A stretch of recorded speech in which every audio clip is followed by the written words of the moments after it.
உலகெங்கிலும் வாழக்கூடிய கோடானு கோடி சைவ பெருமக்கள், ஆன்மீக நெஞ்சங்கள் அத்தனை பேருக்கும் அன்பு கலந்த இனிய வணக்கங்கள். எல்லாம் வெல்ல சிவபெருமான் திருவருளால் உங்களுக்கு மங்களம் உண்டாகட்டும், நன்மையே நடக்கட்டும். ஓம் நமச்சிவாய். பொறுமை வாழ்க்கையில் எந்த சந்தர்ப்பத்திலும் எந்த நேரத்திலும் கடைப்பிடிக்க வேண்டிய ஒரு விடயம் பொறுமை. பொறுத்தார் பூமி ஆழ்வார் என்று சொல்வார்கள்.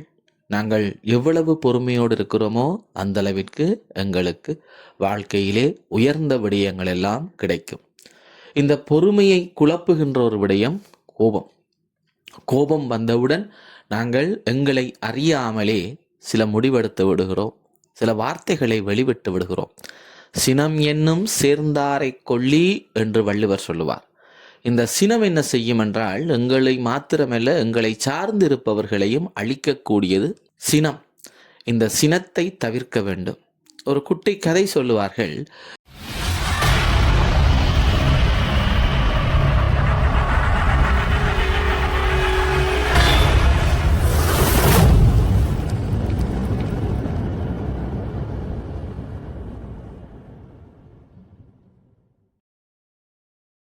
ஒரு சிறுவன் இருந்தானாம். இந்த சிறுவன் என்ன செய்வான் என்றால், அவனுக்கு கோபம் வருகின்ற பொழுது என்ன செய்வதென்று தெரியாமல் யோசித்து கொண்டிருந்திருக்கான்.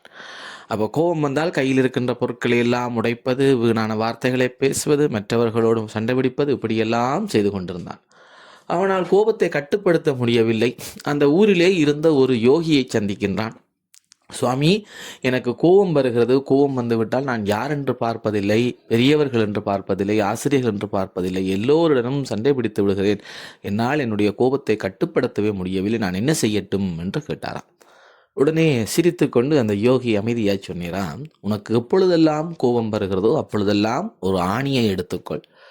உன் வீட்டினுடைய சுவரிலே அந்த ஆணியை அறை. உனக்கு எப்பொழுது கோபம் அவர் மீது தீர்ந்து விடுகிறதோ அதற்கு பிறகு அந்த ஆணியை அதிலிருந்து புடுங்கி எடுத்து விடு என்று சொல்லி சொன்னாராம். மிகவும் எளிமையான பயிற்சி என்று உணர்ந்த அந்த சிறுவன் என்ன செய்தானாம், அவனுக்கு எப்பொழுதெல்லாம் கோபம் வருகிறதோ அப்பொழுதெல்லாம் அவனுக்கு கோபத்தை உண்டு பண்ணியது யாரோ, அவனுடைய கோபத்துக்கு காரணமானவர் யாரோ அவரை நினைத்து கொண்டு அந்த ஆணியை எடுத்து சுவரிலே பலமுறை அடிப்பான்.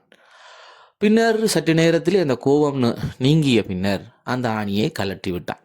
இப்படியே தினமும் செய்து கொண்டு வருகின்றான். அவனுக்கு எப்பொழுதெல்லாம் கோபம் வருகிறதோ அப்பொழுதெல்லாம் அந்த ஆணியை எடுத்து அடிப்பதும் அதற்கு பிறகு அந்த ஆணியை பிடுங்குவதுமாக இருந்தான். இப்படியே செய்து கொண்டிருக்கின்ற பொழுது பார்த்தால் ஒரு கட்டத்திலே அந்த ஆணியும் உடைந்து விடுகிறது. அவனுடைய அடி தாங்க முடியாமல் ஆணியும் உடைந்து விடுகிறது. அந்த வீட்டினுடைய சுவர் முழுவதும் ஆணியால் அடிக்கப்பட்ட காயங்கள் நிறைந்திருக்கின்றன. இப்பொழுது மீண்டும் அந்த யோகியிடம் செல்கிறான். சுவாமி, ஆணி உடைந்து விட்டது, சுவரெல்லாம் காயங்களாகிவிட்டது, இனி அதிலே அடிப்பதற்கு இடமும் இல்லை, இனி நான் என்ன செய்யட்டும் என்று கேட்டான். அப்பொழுது அந்த யோகியர் சொன்னாராம், அந்த ஆணிதான் நீ. கோபம் வருகின்ற பொழுது நீ எவ்வளவு துன்பப்படுகிறாய் என்பதை பார். அதே போல அந்த சுவரில் உள்ள இடங்களை பார்.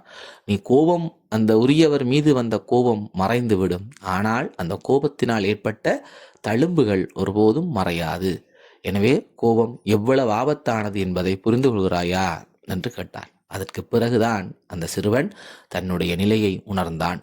கோபத்தினால் எவ்வளவு துன்பங்கள் வருகின்றது, அது எங்களை மாத்திரமல்ல அடுத்தவரையும் பாதிக்கச் செய்கிறது என்பதை உணர்ந்து கொண்டான். அவன் மெதுமெதுவாக கோபத்திலிருந்து விடுவதற்கு முயற்சி செய்தான்.